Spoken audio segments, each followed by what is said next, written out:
यूं तो शरीर को स्वस्थ रखने के तमाम तरीके हैं, लेकिन किसी आसान तरीके से शरीर को आरोग्यता मिल सके ये चाहत हर किसी की है। लोगों की इसी समस्या को दूर करता है स्वर विज्ञान। जी हाँ, स्वर विज्ञान, जिसके जरिए जीवन जीकर लोग न केवल स्वस्थ रह सकते हैं बल्कि बहुत हद तक सकारात्मक परिणाम भी प्राप्त कर सकते हैं।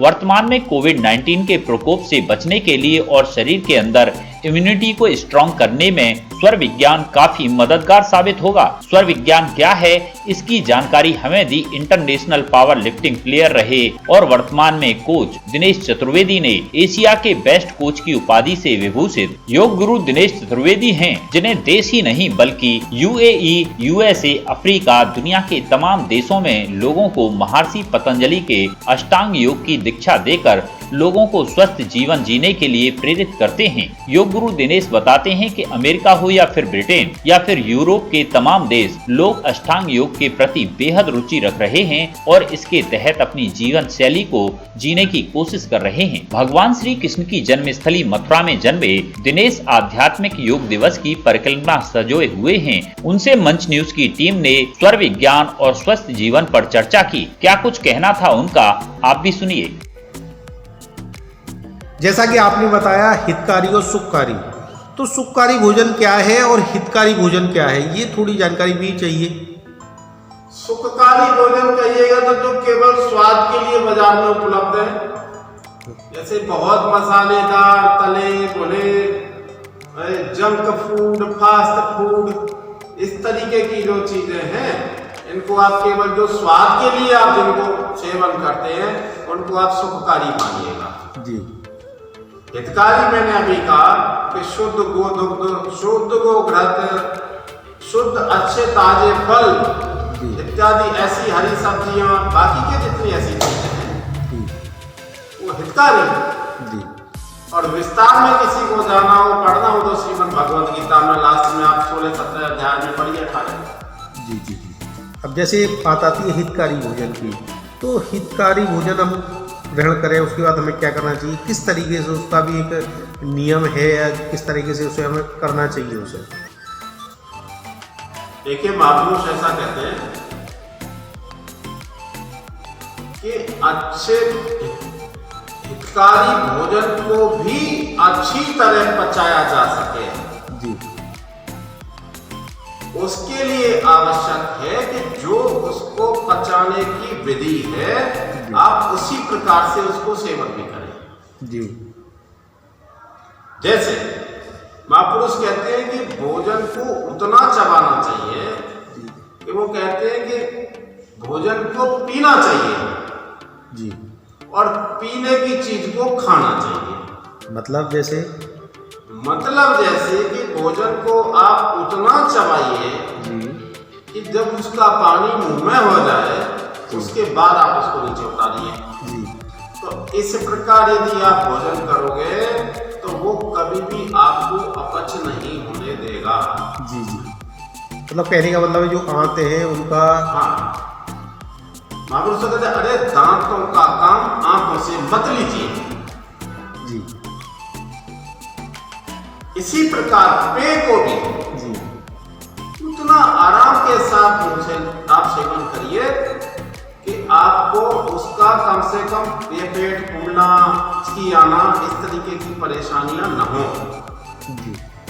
लोग अमूमन जैसे जिस तरह से पानी पीते हैं किस तरीके से पीना चाहिए, उनको खाना चाहिए, ये तो आपने बताया कि पानी को पीने की क्या चाहिए, किस तरीके से पीना चाहिए।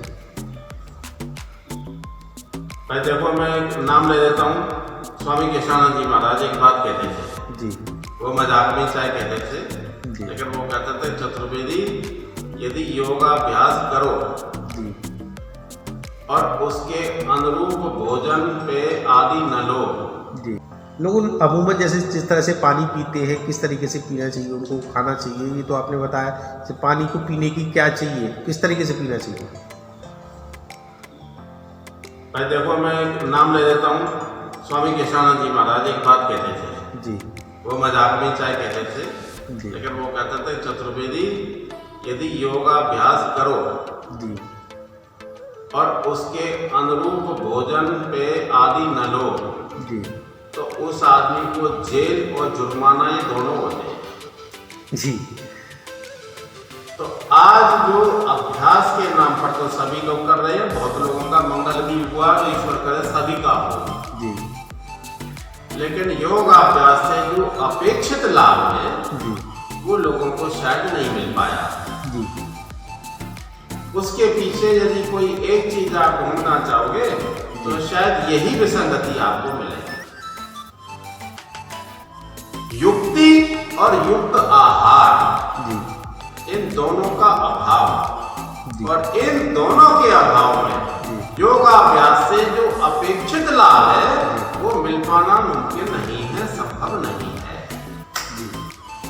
अब बात करें जैसे कि स्वर विज्ञान की, तो दिनेश जी स्वर विज्ञान क्या है और इसके स्वास्थ्य के प्रति क्या है रवैया, किस तरह से लोगों को अपनाना चाहिए?